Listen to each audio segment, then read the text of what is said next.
like opening day at Six Flags. It was crazy. I mean, it was fire engines, police officers, blue lights going. Everybody talking to me at one time, you know, which I'm used to, but this was a really big scene, and it was really active. And once you got there, what did you find? What did you observe once you responded to the scene? When I got there, I wanted to speak to my supervisor and just try to figure out, you know, what was I dealing with here. Give me an overview. The first place I pulled up to was 126 Cleveland Avenue. And 126 Cleveland, what location was that? That was the Coin Laundry. And when you said you spoke to your sergeant, who was that at the time? That was Sergeant Leanne Lacoste. And was she able to provide you any information at that time about what was happening? She gave me an overview of what was going on and indicated, where I needed to go next. And did you follow her instructions? I did. After speaking with Sergeant Lacoste, did you ask any homicide detectives to assist you with taking control of any of the scenes? I asked two. Okay, who were those two? I asked Detective Vince Velasquez to actually go up to 2745 Old Hapeville Road at Summerdale Commons and work that scene, whatever it may be. I then asked Detective Summer Benton if she could handle the 126 Cleveland Avenue.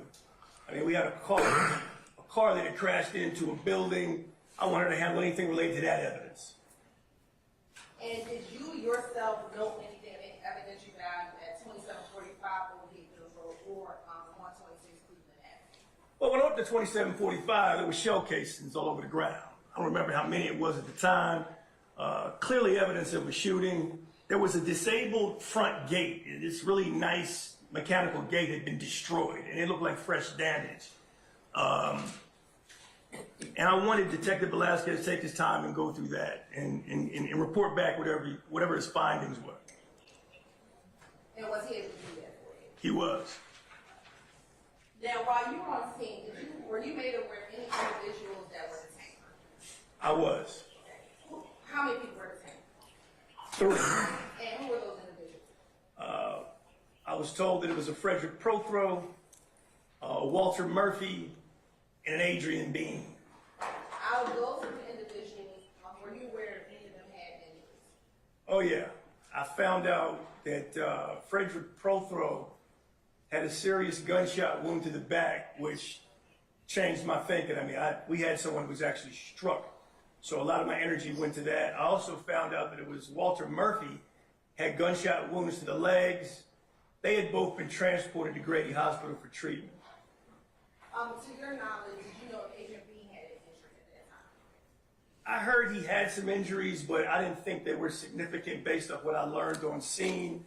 I wasn't even sure at the time if he went to the hospital. And you said that both Mr. Prothrow and Mr. Murphy went to the hospital. What hospital did they Grady Memorial.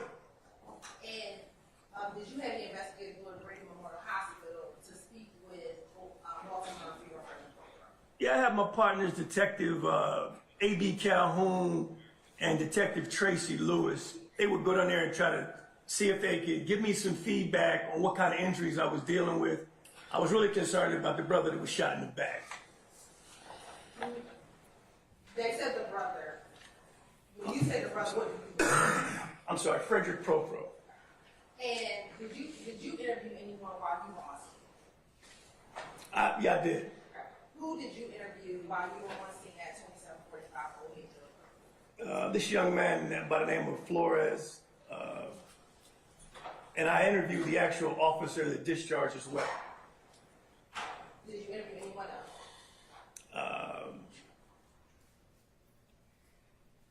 I actually I didn't really interview, but I actually there was a young man by the name of Skateboard.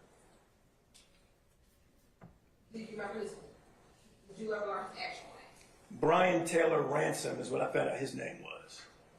When you met with investigator Robertson L., do you remember where you actually met with him?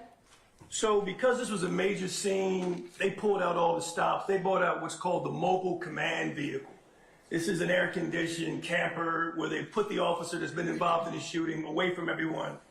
And when I walked into the camper, this mobile crime unit, he's in there with his lawyer. So I was, his union lawyer, the officer. And was he able to provide you information that assisted or helped you with your investigation? He gave me some understanding as to why he discharged his weapon. We agreed on scene that he would come back the next day with his attorney and give a formal statement at the homicide office. And after speaking with Investigator Wilson L., did you determine if there was an underlying crime that you need to investigate, and was it determined if he was justified in firing his weapon? There was a shooting that prompted Detective Robertson L. to discharge his weapon, as he told me. At that time, it was only an aggravated assault type investigation. We didn't know what else it may entail, but he responded to gunfire on a citizen. You said you spoke with someone named Flores. Does the name Eduardo Nava Flores sound familiar? That sounds correct. How were you first made aware of this information? Sergeant Leanne Lacoste told me that I'm sorry, That was Mr. Steele. were you made? Oh, I'll sustain the objection. Let me ask you this: were you just made aware that this witnesses you saw, yes, and was he one of them? yes. When you were first made aware of Mr. Nava Flores, how long had you been on scene? I've probably been out there about 15, maybe 20 minutes because I was walking around at each scene. That's an estimate from 10 years ago. To your knowledge, did any other officer speak with him prior to you speaking with him? Somebody did, but I don't remember the name.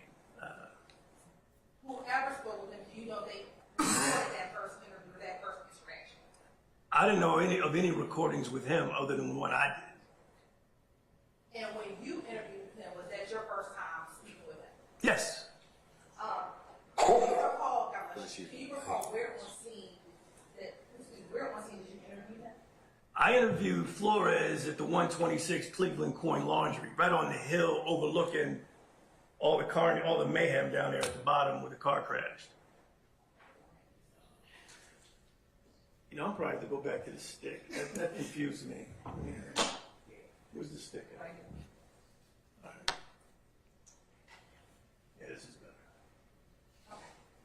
Now, if you can go ahead and just tell the jury what you were just referencing about where you were when you had that conversation with Mr. Nava Flores.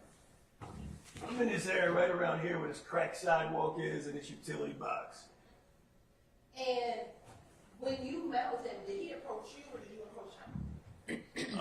He approached me. He came up to that scene. I mean, everything was cordoned off. And some kind of way he got into the scene.